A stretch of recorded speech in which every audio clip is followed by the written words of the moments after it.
इस वीडियो में आपको पता चलने वाला है कि अगर आप सोनी कैमरा यूज करते हो और आपको S-Log3 में शूट करना पसंद है तो आपको अपने कैमरे में क्या ऐसी बेस्ट सेटिंग रखनी चाहिए जो आपके फुटेज में नॉइस ना लाए, आपको बहुत अच्छा डायनेमिक रेंज मिले, आपके शैडोज की डिटेलिंग, आपके हाईलाइट की डिटेलिंग, हर एक चीज बहुत अच्छी रहे। देखो, मेरे सारे वीडियोस रिकॉर्ड होते हैं S-Log3 में बिकॉज मुझे S-Log3 की सेटिंग्स पता है, मुझे एग्जैक्ट पता है कि कलर ग्रेडिंग क्या होने वाली है, मुझे एक विजन मेरे माइंड में रहता है, तब जाके मैं S-Log3 में अपने सारे वीडियोस रिकॉर्ड करता हूँ। एंड ट्रस्ट मी, एडिटिंग करने के बाद मुझे जो कलर्स मिलते हैं वो बहुत ही इंसेन होते हैं।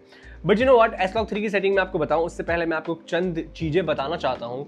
देखो, जो लोग 8 बिट कैमरा यूज़ करते हो, अभी आप ये वीडियो स्किप कर सकते हो या फिर आप थोड़ा सा इन्फॉर्मेशन ले सकते हो मुझसे कि अगर आप 8 बिट कैमरा यूज़ करते हो तो आपको S-Log3 में शूट नहीं करना है बिकॉज S-Log3 422 यानी कि 10 बिट कैमरेज के लिए बने हैं। जब मैंने सोनी A6 400 खरीदा था तो वहाँ पे भी S-Log3 था, सोनी A7 Mark III में भी S-Log3 है। लेकिन जब आप S-Log3 में वहाँ पे जो मैं सेटिंग्स में बताने वाला हूँ, अगर इसी सेटिंग्स को वहाँ रखोगे एंड देन शूट करोगे तो आपको बेंडिंग्स मिलेगी, आपके शैडो की डिटेलिंग मिस हो जाएगी, आपको बहुत ज़्यादा नॉइस फेस करना पड़ेगा और आपके कलर्स पॉप नहीं करेंगे बिकॉज S-Log3 सिर्फ 10 बिट के लिए है और S-Log2 8 बिट कैमरेज के लिए है। तो अगर आपका कैमरा 8 बिट है तो आपको S-Log2 में शूट करना है, तो ये वीडियो सिर्फ 10 बिट शूटर के लिए है।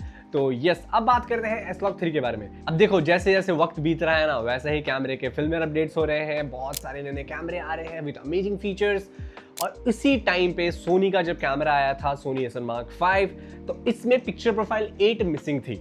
तो जब मैंने ये सुना था तो मुझे भी लगा था ऐसा कैसे हो सकता है कि सोनी कैमरे में PP8 ही मिसिंग हो। तो अब सोनी A7 Mark V में आपको न्यू लॉग डिजाइन ही मिलता है, जहां पे आप लॉग शूटिंग कर सकते हो। वहां पे एक अलग से ही एक ऑप्शन मिला है जो कि आपको अपने मूवी सेटिंग्स में ही मिल जाएगा, तो वहां से जाके आप ऑन कर सकते हो। आप Rec 9 का प्रीव्यू भी ऑन कर सकते हो, वहीं से आपको पिक्चर प्रोफाइल ऑन ऑफ करने की जरूरत नहीं है। तो सोनी A7 Mark V में एक अलग से सेटिंग्स दे दिया है जो कि काफी यूजफुल है बिकॉज बार बार आपको चेक नहीं करना होगा, बार बार आपको सेटिंग्स नहीं मिलाने होंगे कि मुझे सैचुरेशन कितना रखना है, मुझे ब्लैक लेवल्स कितना रखना है, मुझे डिटेलिंग कितनी रखनी है। ये सब चीजें सोनी ने ऑलरेडी आपको दे दिया है। जितने लोग Soni A7 Mark V use करते हो, आप ये सेटिंग में जाके डेफिनेटली शूट कर सकते हो। लेकिन अगर आपकी क्रिएटिविटी ऐसी है जहां पे आप चाहते हो कि मैं सैचुरेशन -3 रखूँ, 4 रखूँ, डिटेलिंग को +8 रखूँ, 7 रखूँ या 2, 3 ऐसा कुछ रखूँ, ब्लैक लेवल को मैं +2, -2 ये रखूं, तो डेफिनेटली आप एक पिक्चर प्रोफाइल में डेफिनेटली S-Log3 की सेटिंग आप बना सकते हो। तो मैंने अपने सोनी कैमरे में जो S-Log3 की सेटिंग रखी है ना, वो मैं आपको बताता हूँ। तो सबसे पहले मैंने पिक्चर प्रोफाइल 11 में S-Log3 रखा है एंड 1 में भी रखा है,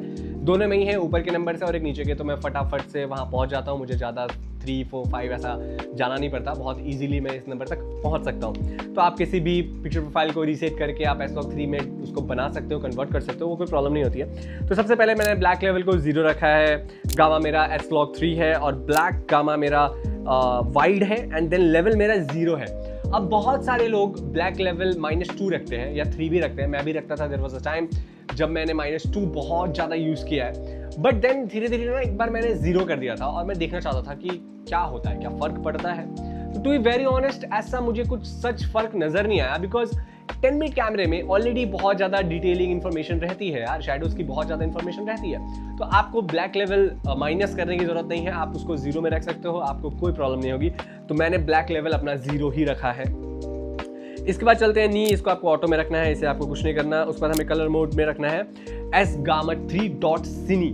अब देखो यार, बहुत सारे लोग S-Gamma3 में भी शूट करते हैं बिकॉज में बहुत ज़्यादा इंफॉर्मेशन मिलती है, बट मुझे लगता है S-Gamma.Cine हमारा बहुत ही यूजफुल गामट है बिकॉज ये हर जगह यूज होता है एंड Rec 9 में बहुत अच्छा कन्वर्ट होता है। मैंने इसके ऊपर ऑलरेडी एक वीडियो बनाया है S-Gamma.Cine पे, तो अगर आपको वो देखना हो तो नीचे आपको डिस्क्रिप्शन में लिंक मिल जाएगा, आप डेफिनेटली जाकर चेक कर सकते हो। तो आपको रखना है S-Gamma3.Cine। Okay, now saturation.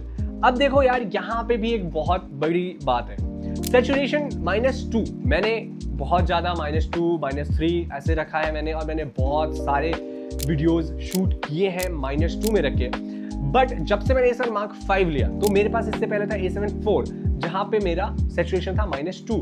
अब जब मैंने Mark V में स्विच किया तो मैंने इसका जब लॉग शूटिंग ऑन किया ना, तो मुझे रियलाइज हुआ कि मेरे कलर्स तो और अच्छे ज्यादा पॉप कर रहे हैं, जबकि दोनों कैमरा सेम है, 422 डायनेमिक रेंज सेम है। तो ऐसा क्यों हुआ? फिर मैंने क्या एक्सपेरिमेंट किया और मैंने अपना सैचुरेशन 0 कर दिया, और फिर जब मैंने चेक किया तो मेरे पोस्ट प्रोडक्शन में कलर्स अच्छे ही पॉप कर रहे थे, मुझे कोई प्रॉब्लम नहीं हो रहा था। तो ये चीज़ मुझे समझ में आया कि अगर आप -2, -3 अगर आप रखते हो और कलर ग्रेडिंग में आप अच्छे हो तो वेल एंड गुड।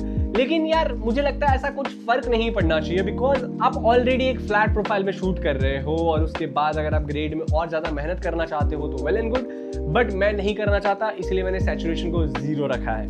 पहले मैंने YouTube के बहुत सारे वीडियोस देखने के बाद मैंने सैचुरेशन को -2, -3 में रखा था।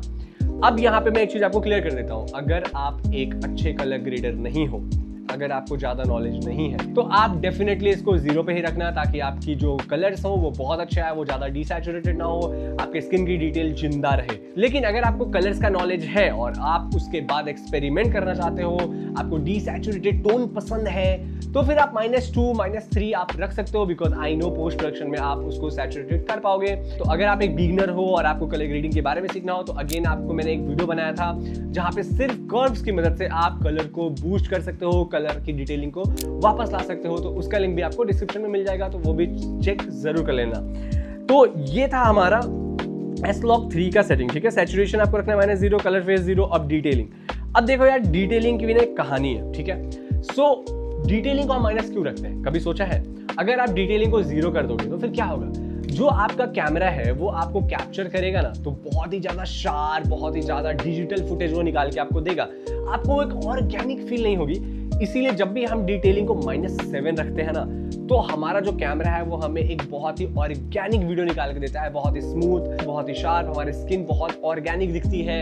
इसीलिए आपको हमेशा डिटेल -7 रखना चाहिए। और उसके बाद अगर आपको अपने वीडियोस में और भी ज्यादा शार्पनेस, क्लैरिटी डालनी है, तो आप पोस्ट प्रोडक्शन में बहुत ही आराम से कर सकते हो, आपको कोई प्रॉब्लम नहीं होने वाली है। तो देखो, S-Log3 का सेटिंग्स तो मैंने आपको बता दिया, बट सिर्फ सेटिंग्स मैटर नहीं करता है। अब आपको एक और चीज समझना है कि S-Log3 में जब भी हम शूट करते हैं तो हमें एक्सपोजर मीटर भी चेक करना चाहिए। ETTR हमारा क्या होना चाहिए?